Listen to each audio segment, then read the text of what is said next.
आज सुबह मेरी नींद जल्दी खुल गई दोस्तों, तो मैं फिर से सो गया।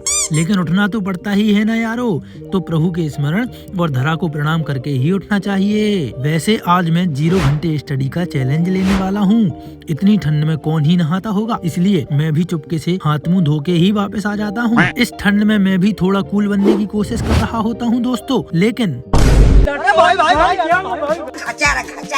फिर तिलक लगा के मैं हो जाता हूँ रेडी। अब देखो, जीवन में जल्दी सफलता और सकारात्मकता चाहिए तो सूर्य उपासना शुरू कर दो, जो आपको यूनिवर्स की ऊर्जाओं से कनेक्ट करेगी। वैसे पढ़ाई तो होती रहेगी, पहले एक कप चाय की रहा नहीं जाता, तड़प ही ऐसी है ना। फाइनली आज के चैलेंज की शुरुआत अपनी प्यारी श्रीमद् भगवत गीता से हुई। आज के लिए फ्री का ज्ञान ये है कि जो व्यक्ति बाहर से कर्मेंद्रियों को बस में रखने का दिखावा करता है, किंतु जिसका मन इंद्रिय विषयों का चिंतन करता रहता है, वह निश्चित रूप से स्वयं को धोखा देता है और मिथ्याचारी कहलाता है। तो मेरे मिथ्याचारी दोस्तों, कैसे हैं आप लोग? और दूसरी ओर यदि कोई निष्ठावान व्यक्ति अपने मन के द्वारा कर्मेंद्रियों को बस में करने का प्रयत्न करता है और बिना किसी आसक्ति के कर्मयोग यानी अपने कर्म में रत रहता है, तो वह अति उत्कृष्ट कहलाता है। ऐसा मैं नहीं कहता दोस्तों, ऐसा श्रीमद् भगवत गीता में लिखा हुआ है। पहले ही दिन मैंने इतना ज्यादा ज्ञान पेल दिया दोस्तों, लेकिन अब इसकी आदत डाल लो। अब गणित के सवालों से युद्ध करने की बारी है।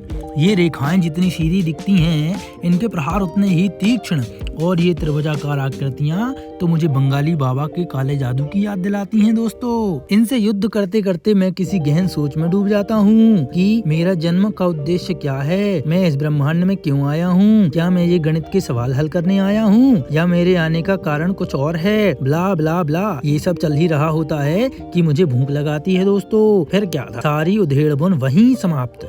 अब घर का शुद्ध सात्विक भोजन पाकर अपने रॉकेट की चाबी उठाकर मैं चल दिया हूँ ऑफिस की ओर। तो अपना 0 घंटे पढ़ाई का जो चैलेंज है वो कायदे से चल रहा है। तो दोस्तों, बचपन में मैंने एक कहानी सुनी थी, वो प्यासे कौवे और घड़े वाली।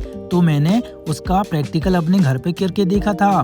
मटके में जल स्तर कम होने पर मैंने बहुत सारे पत्थर उसमें डाल दिए। अब पता नहीं क्यों मेरे घर वाले मुझे डॉक्टर के यहाँ ले जाने की बात कर रहे हैं। ऑफिस जाके मुझे ना चाहते हुए भी इन मासूम बेजुबान कागजों का तापमान नापकर इन्हें गोली मारनी पड़ती है दोस्तों। गरुड़ पुराण में इसकी अलग से सजा निर्धारित है।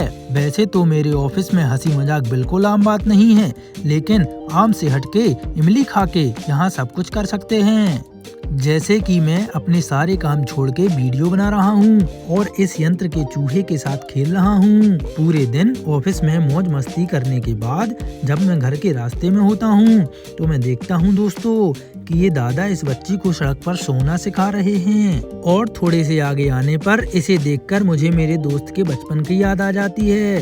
दोस्तों, कमेंट में बताओ किस किसने ऐसे खुले में किया है। ये टिर्री वाला बहुत ही शाना बन रहा था दोस्तों, तो मैंने इससे इसकी बैटरी दिखा दी। इन झाड़ियों में ये आराम करते हुए तोते मुझे कैदी जैसे लग रहे थे, तो मैंने इन्हें उड़ाकर कुछ पुण्य का काम कर लिया दोस्तों। मेरे द्वारा चलती बाइक पर ऐसी वीडियो बनाकर आईफोन दिखाने का तरीका थोड़ा कैजुअल है दोस्तों। शाम हो चुकी है और मैं अभी घर पहुंच गया हूं दोस्तों। घर पहुंचकर इन चीजों को फेंकने का तरीका भी थोड़ा कैजुअल है दोस्तों। अब 0 घंटे स्टडी का अगला चरण शुरू करते हैं। सबसे पहले एक बात बताओ, किन किन लोगों को लेंचो नामक व्यक्ति याद है, 10वीं क्लास वाला, जिसने फसल खराब होने पर भगवान को ही लेटर लिख दिया था? हाँ दोस्तों, वही लेंचो।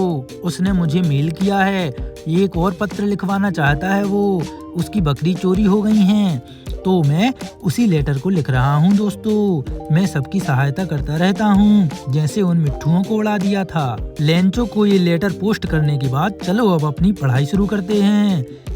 इतने मोटे ग्रंथ को पढ़ के मैं क्या ही उखाड़ लूंगा दोस्तों। वैसे भी मुझे भूख लगाई है दोस्तों, तो अब मैं किचन में जा रहा हूँ खाना खाने, लेकिन मैं वहाँ फोन नहीं ले जाऊंगा, नहीं तो मेरी मम्मी मुझे मारेंगी। और जरूरी थोड़ी है दोस्तों कि मैं हर चीज की वीडियो बनाता रहूं। तो आज के 0 घंटे पढ़ाई करने के चैलेंज को हमने सफलतापूर्वक पूरा कर लिया है।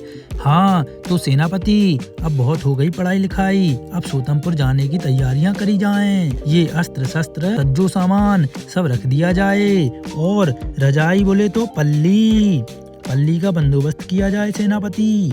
आज जल्दी सो जाता हूँ, कल जल्दी उठ के कल से पढ़ूंगा। सीताराम दोस्तों।